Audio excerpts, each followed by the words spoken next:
or make sure you're somehow in contact with him, and he's able to do exactly what you said. Use the speed to his advantage and go up and get the football. That's a big-time play right there. And he'll get 4 there, down to about the 12-yard line. And that's exactly what you want on a first-down run. Pick up 5 yards, bring up 2nd and 5. The defensive line, though, they've got to figure out a way to out-leverage the guys up front because the offensive line is winning at the point of attack. They'll put 2 receivers left, 2 to the right. Now Taylor to throw on 2nd down. Finding his safety valve here. That's complete. And he couldn't quite get there. Tackled down at the 1. Good route, good pickup for first down yardage. And that is a tough one to cover. The angle route, because a running back getting out of the backfield, if you're trying to cover that, especially if you're in the linebacker spot and you're seeing this play develop, he heads out towards the flat first, and that often gets you to overcommit running in that direction. Then he cuts back up inside you into the middle of the field. That's what we just saw there for a nice pickup. Unable to connect on the first down pass play. Now it's 2nd down. Now Taylor. Firing quickly here, and that's complete. Call it a 1-yard gain on the play, and that is going to set up 3rd and goal. Well, the strategy was evident there. Get it to your tight end and make it a one-on-one play with a cornerback. Who's usually going to win that one? The tight end, but not there. Not in this situation. How about the corner? And he's into the end zone. Touchdown, Bears. A great effort there. His 3rd touchdown now on the year. And the Bears are an extra point away from tying the football game.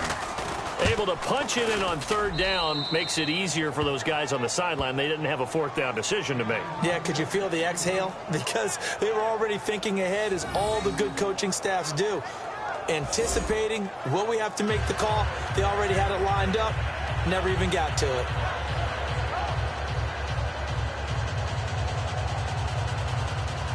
So a tie ball game here as the kick's away.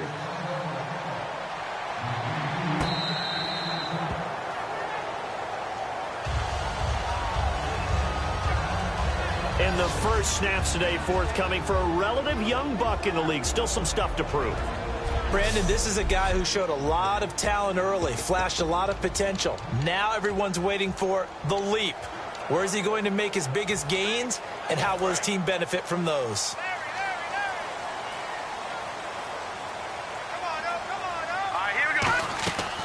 Play action fake. They'll look to throw. He's going to fire this thing deep right sideline.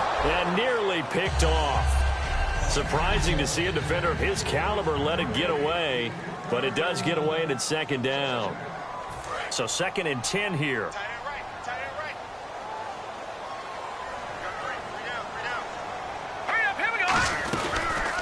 They'll run it now out of the gun. And this one goes nowhere. Losing yardage back at the 22.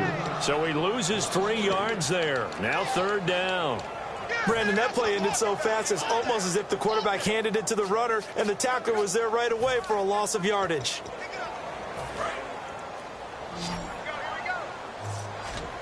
The Bears have put an extra defender in the secondary on 3rd down. Yep, they're in the nickel. They'll look to throw here. It's brought in by Kevin White. And he's brought down after a good gain.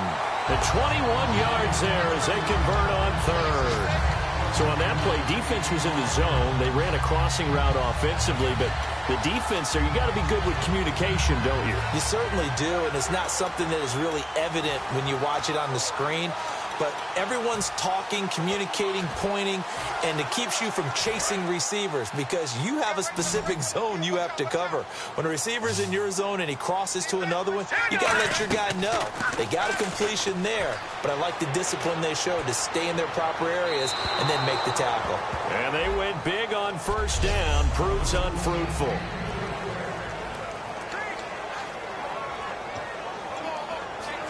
So the incomplete pass brings up 2nd down.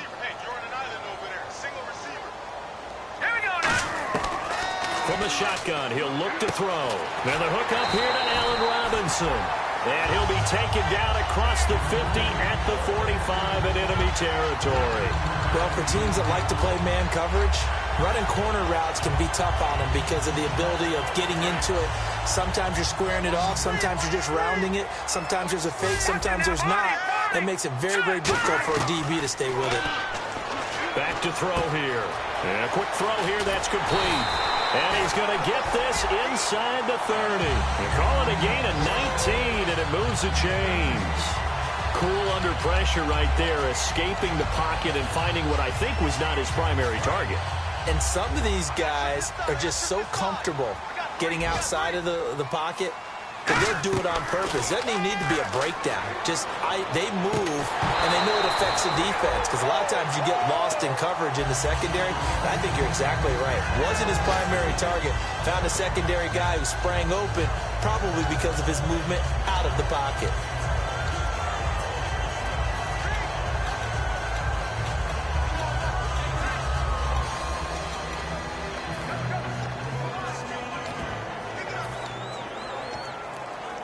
Second down here after the incomplete pass. They come up in an empty set. 4 wide receivers, 1 tight end.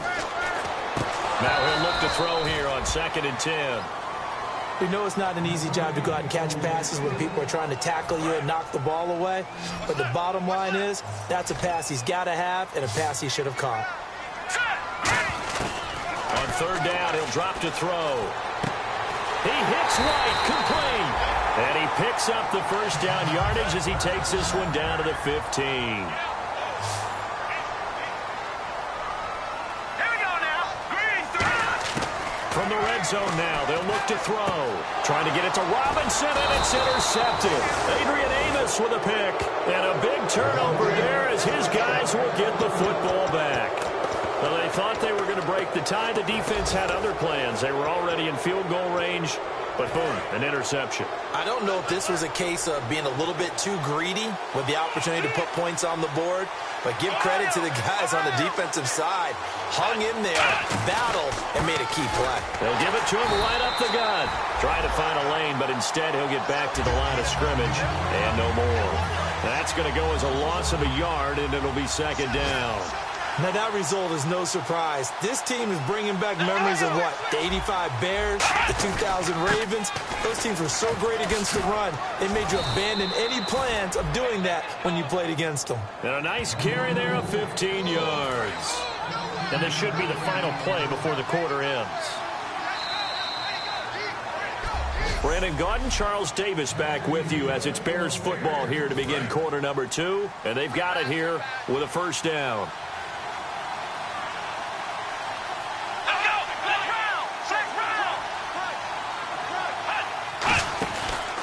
They'll give it to him right up the gut. And he's brought down, getting this one up to about the 35. It's a pickup of 16 there, and it'll lead to a new set of downs. The defense came out with a look that they had prepped for all week to attack. They took advantage, got the first down. And the key words in there, prepped for all week. They really studied them, understood their tendencies, knew what they liked to do, and prepared their game plan accordingly. And, boy, the payoff was good. And he will lose yardage back to the 34-yard line. It's a loss of a yard there, and now 2nd down. A little bit of ground to make up for the offense as they face a 2nd and 11.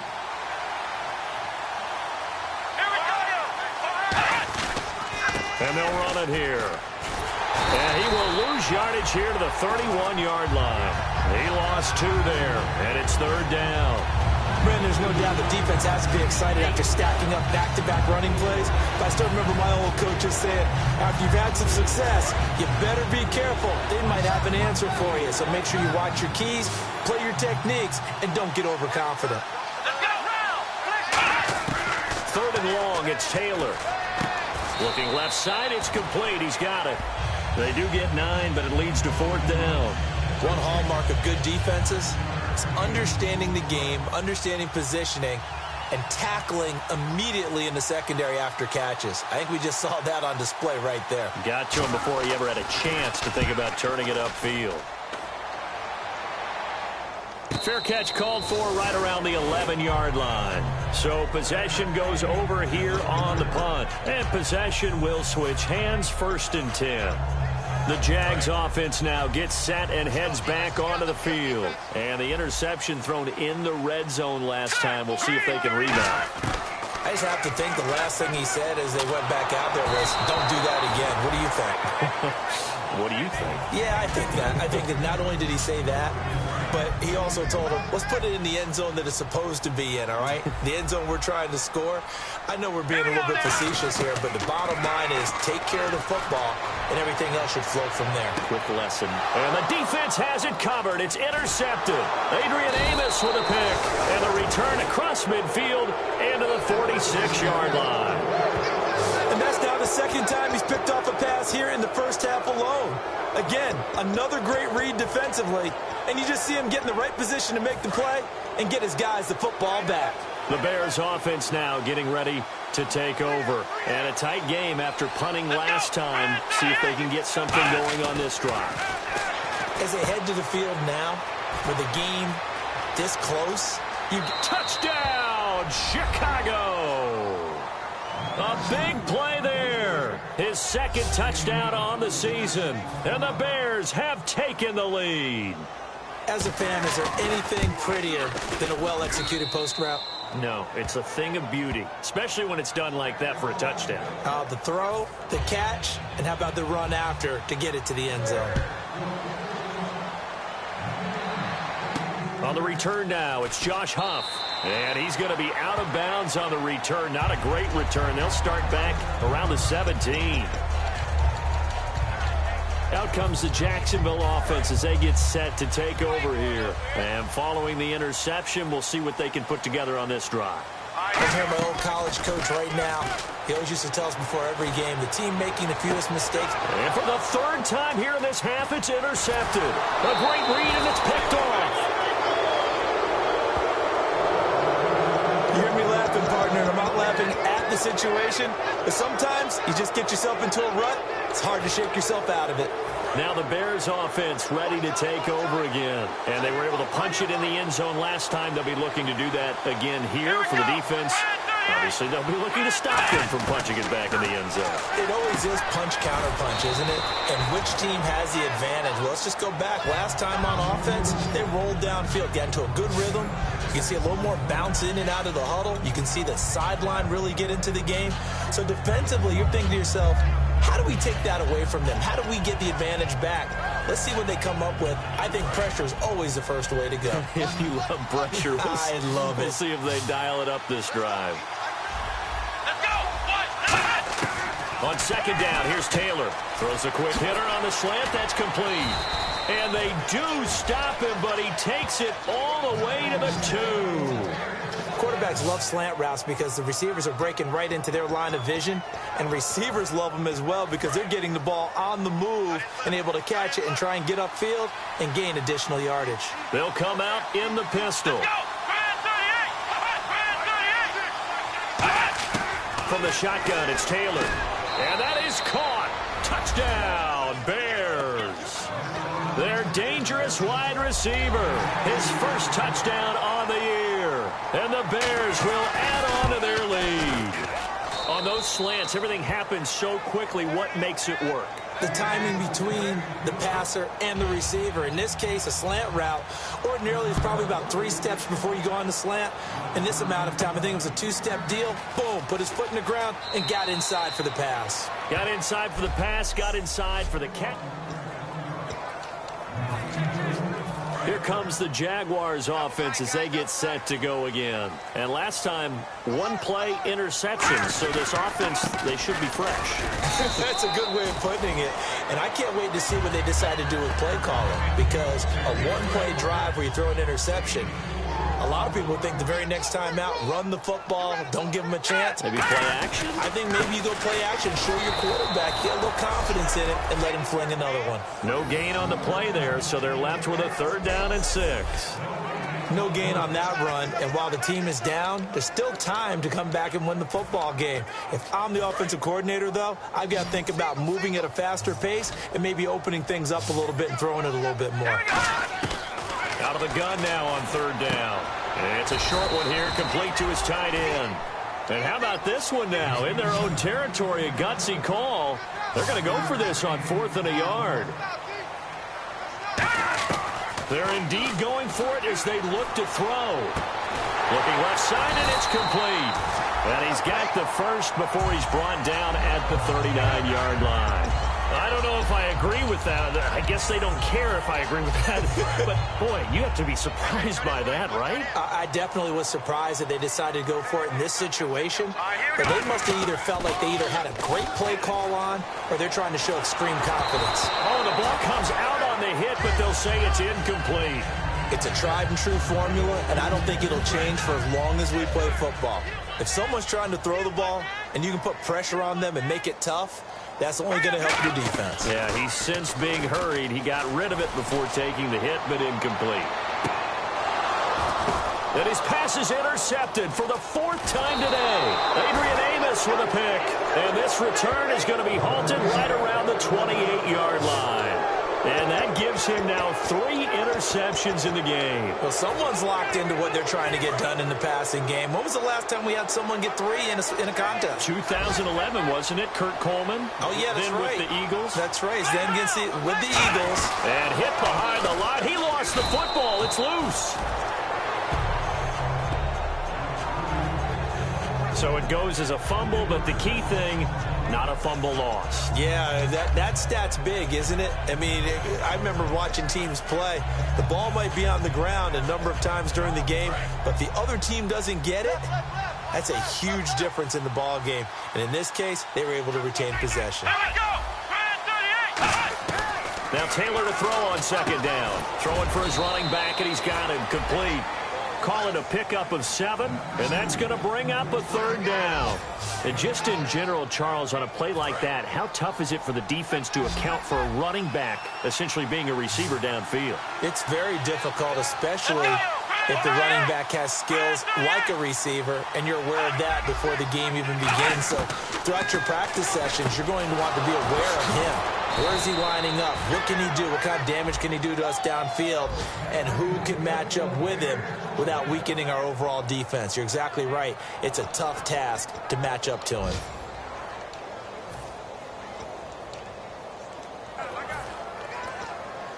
And now we're circling here around the 2-minute warning. This is a setup play, trying to get one last one in before the clock warning. From midfield now, here's Taylor. It's a short one here, complete to the tight end. And he'll be brought down at the 48-yard line. 1:59 to go in the first half. Back to more NFL action on EA Sports after this. Taylor will throw again. Quick hitter here, it's complete. 6 yards is the pickup, and that'll lead to a 3rd down.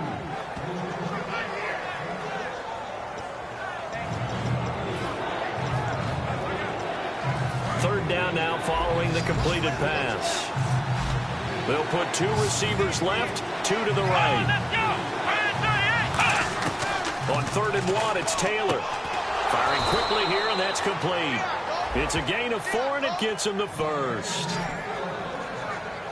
He went full scale, loose, flexible, finding a way to catch the ball in some traffic for a key first down. Yeah, really a nice job of adjusting to the ball in the air. Not the most accurate of throws, but able to adjust and make the grab. On 1st and 10, it's Taylor. He's going to find his running back. It's complete. 26 yards on the pickup there. And that leads to a Chicago first down. And now with that completion, he's north of 200 yards here in the first half. And he's going to break our statistician, Marvin, isn't he? Because Marvin right now is just tallying it up. Hope his hand doesn't hurt too much doing this, or he keeps hitting the calculator. But my goodness, what a start he is off to. By the end of this game, he could have... Now whistles come in. We're going to get a timeout here by the offense. It's just their first, so they'll have 2 remaining here before we get to halftime.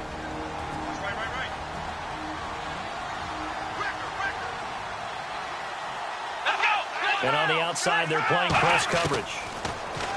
Here's Taylor. Got his man